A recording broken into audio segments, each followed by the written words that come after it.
5 लाख के घर का बनता 20%, $1 लाख आपके बैंक में पड़ा है, बराबर है। अब चेज में डाल दिया आपने और चेज वाले दे रहे हैं आपको 0.01। रूल ऑफ 72 के हिसाब से 72 डिवाइडेड बाय 0.01, चेज इतना ही दे रहा है ना। 72 divide by rate of interest is equal to number of years money will take to double, ऐसा है फॉर्मूला। तो भाई 720 ईयर्स लगेंगे पैसे को डबल होने में। वही पैसा अगर आप आपने 100,000 लेके मान लो आपने प्रॉपर्टी पे डाल दिया, आपको जब सरकार जब पैसा देती है ना, पहले ही अपना काट लेती है टैक्स, तो टेक होम सैलरी कम होती है। पैसे में से आप कभी रेंट दे रहे थे, रेंट जो अगर आपने मान लो अगर 3,000 दे रहे थे ना, तो टेक्निकली आपको 4,000 का इनकम आ रही थी, क्योंकि 1,000 तो अंकल साहब ही ले गया ना। अब 5 साल तक लगे देते रहे, टका टक टका 4,000 को मल्टीप्लाई कर लो 12 50,000 मल्टीपल 5 साल, मतलब $2.5 लाख आपने दे दिए, फूक दिए, कभी वापस। तो बात करते हैं फायदे की। अब 1 लाख आपने डाउन पेमेंट दिया था, तो 5 साल में आपका प्रिंसिपल कुछ तो जाएगा जो आप मॉर्गेज दे रहे थे। उस मॉर्गेज के अंदर आपका मान लो 30,000 40,000 बचा प्रिंसिपल, ठीक है।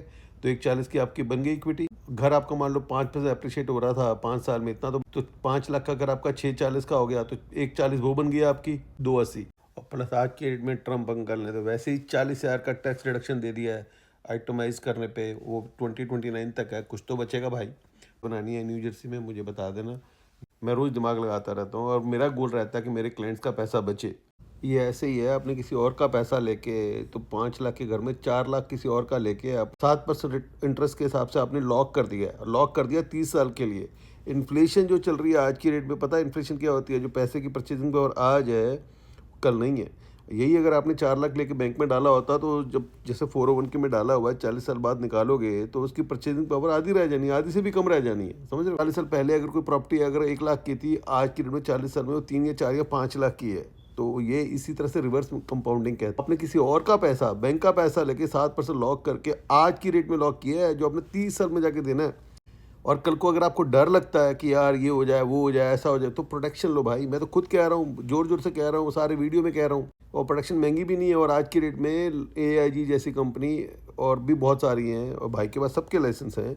वो सारी कंपनीज आपको लिविंग बेनिफिट भी देती है। तो ऐसा नहीं कि मरने के बाद ही मिलना पैसा। कुछ हो गया, डिमेंशिया, ऑर्गन ट्रांसप्लांट करना पड़ गया, lung burn, cut, Alzheimer, heart attack आ गया, सारा पैसा आपको लाइफ इंश्योरेंस से मिल जाएगा। ऐसा है जो बैंक में पड़ा है, एक घर ले लिया, एक लाइफ इंश्योरेंस ले ली, चोखा।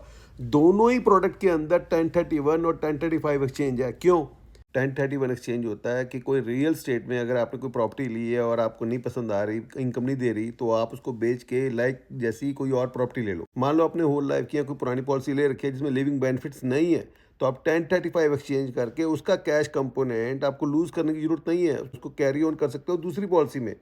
भाई की जरूरत तो कॉल कर लेना, रेडी रहना। और ये किताब मैं रिकमेंड कर रहा हूँ, $10 की है, पढ़ लेना। Okay bye.